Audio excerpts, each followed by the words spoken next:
Good morning YouTube, how are we doing?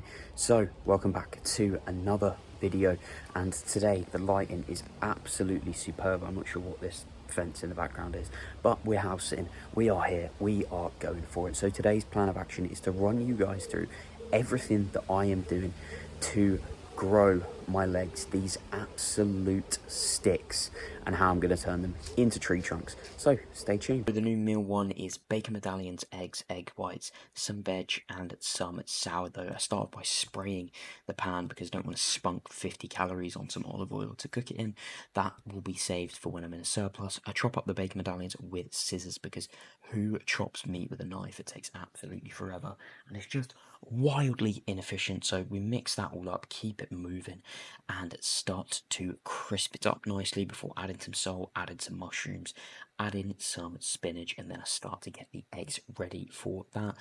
It's a pain in the ass to get egg whites out of actual eggs, so I'm going to buy some normal egg whites because I can't be arsed trying to get the last snotty bits of egg off it, and I wash up as I go because I don't want to take absolutely forever in the kitchen and then have loads to do at the end of it. That is not ideal. Finish up by chopping up the sourdough, getting all of that ready, and this stuff is absolutely lovely even when you don't have a toaster to make it in.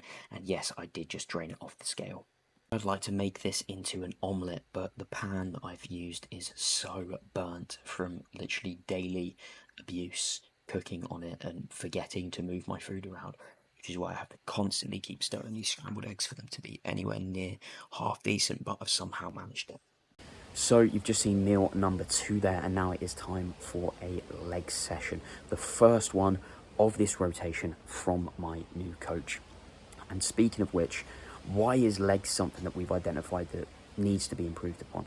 Well, quite simply because my front delts, my chest, my whole top line was behind for quite a while, and I put a lot of focus on that, training it first after a rest days, training it first in my upper body sessions, doing a bit more volume on it.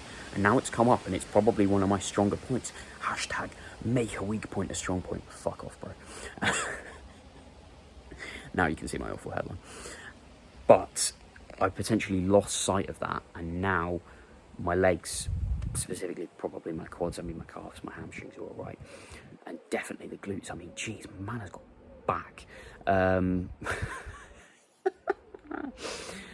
But I now need to improve my legs, so the focus is going to be on ensuring that my form is good, ensuring a good baseline, and then progressing from there, because maybe I could get away with shit form on my calves that have always been quite decent and just bouncing weight around. But you can't get away with that on an awful body part. So pay attention to your form and be diligent with it. And that's why I'll be sending my coach over all the form blueprints. Even though that I know my form is good, I want to see if he thinks there's anything that we can work on there. So that's what's going on for this leg session. So I'm going to run you guys through that now. But just before we get into that, if you are enjoying the video thus far, click like, click subscribe. If you aren't, drop me a hate comment. Always boost us up in the algorithm. That is absolutely fine. And maybe ring the notification bell so you can hate it every time I put a video up. Let me show you what a client check-in day looks like using Cameron as an example. Throughout the week, you'll follow the training and nutrition plan we've put together, tracking your numbers in the gym to ensure progression alongside your adherence in the kitchen. Clearly, the plan is not working. That's sarcasm for anyone with no sense of humour. At the end of the week, you'll give me all the details about how it's gone in your Google Sheet, alongside sending over check-in pictures, aka nudes, and a written voice note or video summary of how the week has gone. And then I'll send you in-depth video feedback with a plan for the following week. My coaching is not the basic bullshit you'll see handed out online, and that's how we get results like this. So if you want a coach that actually gives a shit about your goals, just drop me a message. We can book on a consultation call, and that's not going to be me being all salesy trying to convince you to give you my credit card details. It's literally just a chat about where you're at, what I can do to help, and most importantly, make sure that we get on so that the coaching relationship works well. Because if you hate me, you're probably not going to want to listen to what I say when it comes to coaching. So just drop me a message and we can get that sorted. Client work for the day is all done. I've had my pre-workout meal and I am ready to dive into the session here. First exercise is a potentiation movement just to increase my awareness and control through the spine before I go into my RDLs. So I'm just thinking about moving every single vertebrae individually, slowly going through that all the way down from the lower back up to the base of my neck there. Time for some ab training. I'm doing this at the start of the session simply because I've got the most mental attention to actually think about training my abs. A lot of people do their abs as an afterthought and then wonder why they are absolutely shit. You'll have seen I put an ab mat behind me. That's just so I can get a deeper stretch in the lengthened position.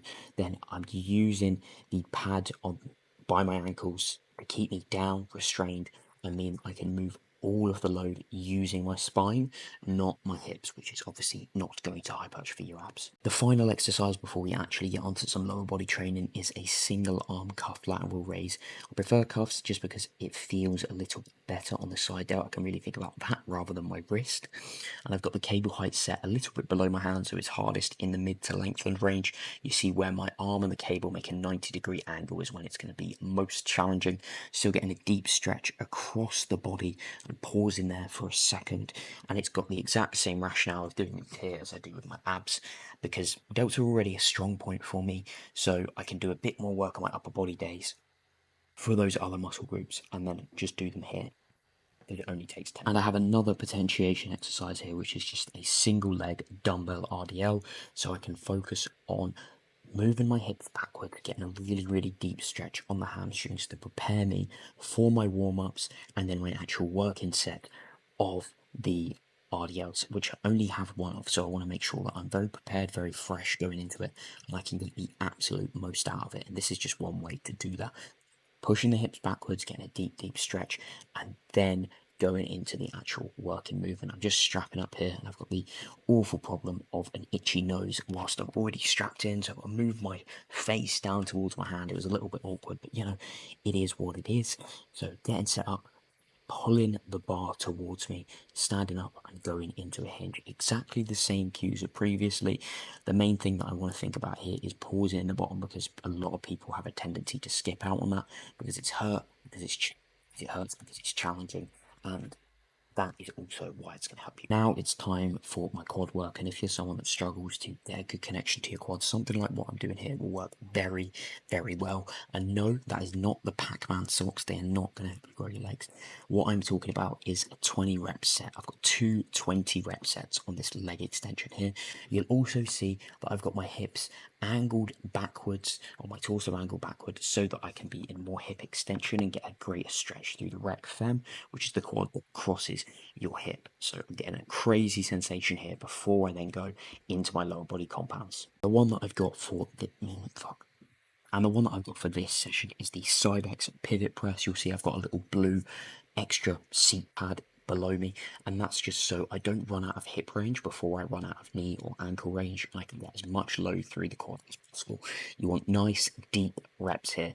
You don't get extra points for just repping out the top portion. That's not going to help you grow, okay? Drop the ego, drop the load, and get as deep as physically possible with these. Take a pause at the bottom if you want to. And another absolutely savage thing you can do here is another 15 to 20 reps set. I had a top set and then a back. The final hamstring exercise is the Cybex seated leg curl. Absolutely love this machine. It's even better when you attach a seatbelt to it, because in that short position, the load really wants to pull you forward. But by having a seatbelt that's trying to pull you back, you can't go anywhere, which is obviously going to be ideal. So what I like to cue is pushing my hands into the pad in the short position alongside using the seatbelt, and then in the lengthened position I'll cue driving my knee up into it. What you'll notice between the first and the last two reps that you've just seen is that the final ones are so much slower, and that shows I'm getting close to failure. My body is having to recruit the highest threshold motor units of the hamstrings to move the load. I'm going so slowly because all of those other motor units and fibers that I've got have exhausted, and I haven't got as much left. If you're not seeing your reps slow down, then you're probably not training that hard. Now, final exercise is the Smith machine glute drive. I like it on here because I don't have to worry about using a barbell, and the machine that we've got doesn't suit me that well. So I would rather set it up like this, spend 5 minutes doing that, and it works very, very nicely. As always, make sure to pop your plates away, don't be a dickhead. It's time for the post-workout meal, which is a nice and simple cereal, berries, and 50 grams of protein from whey. So that's working out. That's 2 scoops of this Perform, which I would highly, highly recommend. Cinnamon donut is the go. Forgive the cat and whatever she is doing. So, my new coach. Who is it? Why have I signed up with them? And it is, I've just got the cat below me here. She's loving it. Mr. Kieran Colbert. And the reason that I signed up with Kieran is, number one, he's local, so that would be good for, you know, in-person check-ins before prep and on prep, the odd training session here or there, and I've obviously got to know him locally, which is going to be one of the reasons for that. And there's been a couple of changes since then, as you will have seen with the meals throughout the day. Well, there's not much of a change of a training day, to be fair. It's just the final meal of the day used to be rice. It has now gone to potato, which is a little bit more voluminous and slightly lower carb. The cat is now attacking my foot. Delightful. So that's the main change on the training day. Everything else is pretty much the same. Get a cat, they said. It would be fun, they said. We actually had to put the sofa bed up because she decided to get herself stuck in this little crevice underneath, and she kept doing it. So sofa bed has gone away. Very unfortunate. But it's fine. It's fine. So yeah, training day is pretty much the same. Oh no, meal one is entirely different. I'm no longer having a shake. It is actually a bacon medallion, eggs, egg whites, veggies, and some sourdough. And then on a rest day, it's smoked salmon, because smoked salmon is the shit. We love smoked salmon. But a rest day is much, much lower in terms of carbs. I don't have my post-workout meal. It's now oats. And who doesn't love oats? Oats is amazing. So that's absolutely fine with me.